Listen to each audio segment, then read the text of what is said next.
Welcome, team. Let's get right into it. I'm stepping in today not just as your host, but really putting on my senior consultant hat to walk you through a seriously critical risk area in our operations.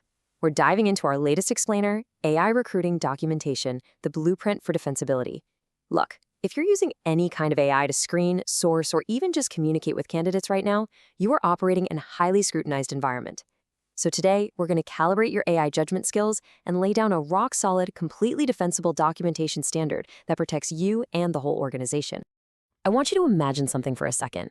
It's Tuesday morning, you open your laptop, and ping, an email drops from a regulator launching a sudden audit of our hiring practices.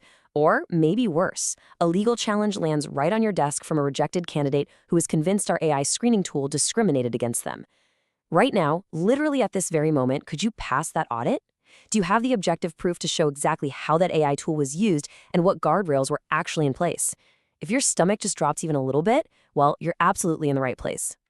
We really need a paradigm shift here. We have got to stop viewing documentation as this boring administrative paperwork. It's not. Like the quote says, documentation is your insurance policy.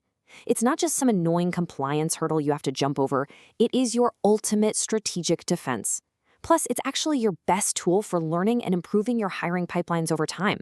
Because if you can't trace exactly what the AI is doing, you don't really own the process, do you?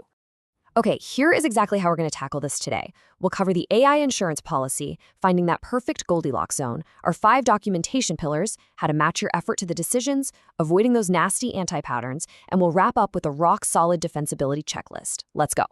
Starting off with Section 1, the AI insurance policy, focusing on learning and defensibility. Good documentation is really doing 2 massive jobs for us. First, defending the organization, and second, capturing the data we actually need to learn, adapt, and calibrate the team's AI usage. Now listen, perfection is not the goal here. A 50-page manifesto that literally nobody reads, that's useless. Instead, your documentation just needs to clearly, accurately, and sufficiently answer 3 very specific questions. Number 1, how did we make this decision? Number 2, what checks occurred? Meaning, where was the actual human oversight on this AI? And number 3, why did we do it this way? If your records can clearly answer those 3 questions for any given candidate, you are effectively protected. Moving right along to Section 2, finding the Goldilocks zone between detail and reality. This right here is a core philosophy of our whole framework. If your standards are too burdensome, your team is going to cut corners, or they might just outright rebel, right? We need documentation that is perfectly calibrated. Writing down something like, we screen for technical fit, is just dangerously vague. If an auditor asks why candidate A was rejected and candidate B wasn't, technical fit is not going to hold up in court. Instead, you want precision. Something like 5+ years Python, CS degree. Missing 2 or more requirements means filtered out. That is concrete, it's specific, it's measurable, and most importantly, if you apply it consistently, it is legally defensible. Which brings us to Section 3, the 5 documentation pillars, or why we absolutely need systems over brains. To actually implement these objective standards, we need a centralized system. You cannot, I repeat, cannot have one person on your team who acts as the AI whisperer, just hoarding all the knowledge in their head, because the second they leave, poof, your defensibility completely vanishes. So you must govern these 5 specific pillars. Number 1, tool documentation. You need to know exactly what version of the AI vendor's tool you're using. Number 2, a workflow overview. Map out exactly where the human touchpoints are versus the AI touchpoints. Number 3, the decision criteria, which we just talked about. Number 4, logged quality and fairness audits.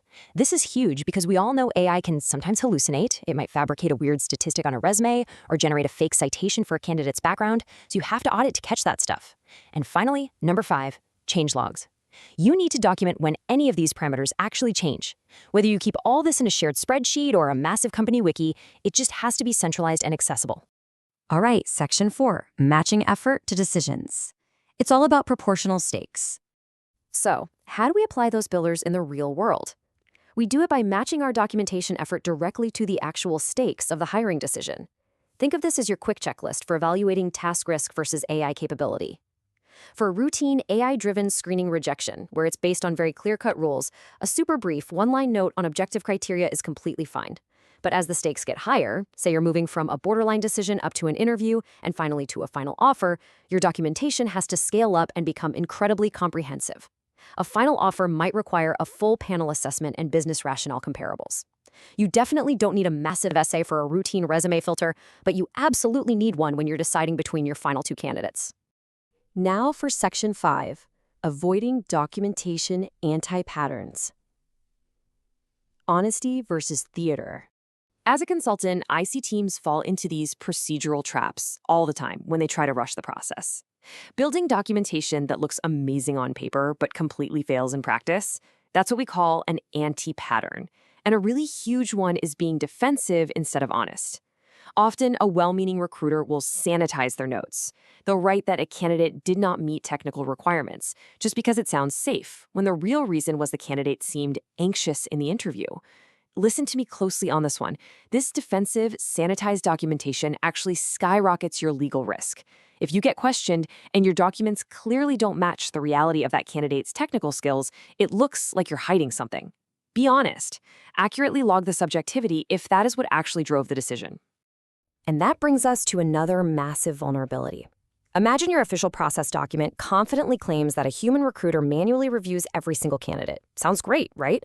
But in reality, your brand new AI tool automatically filters out 90% of applicants before a human even glances at them.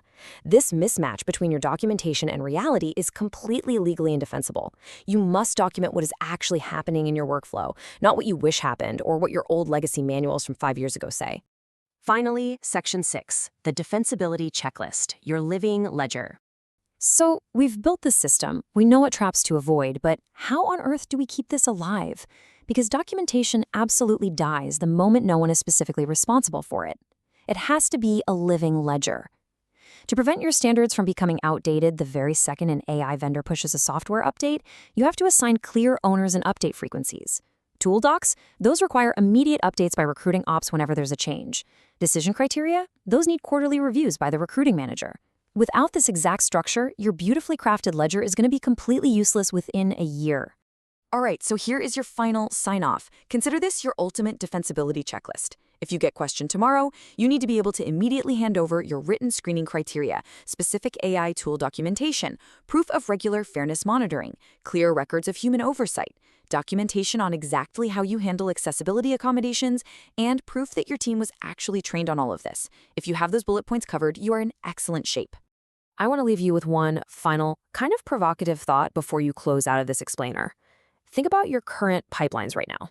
Think about the AI tools you've recently integrated and the actual hiring decisions you made this very week. What would you most regret not documenting if you were questioned tomorrow morning? Don't wait for the audit to find out. Go back, review your workflows, and build that defensibility blueprint today. Thanks so much for joining me. Keep learning, keep calibrating those skills, and stay compliant out there.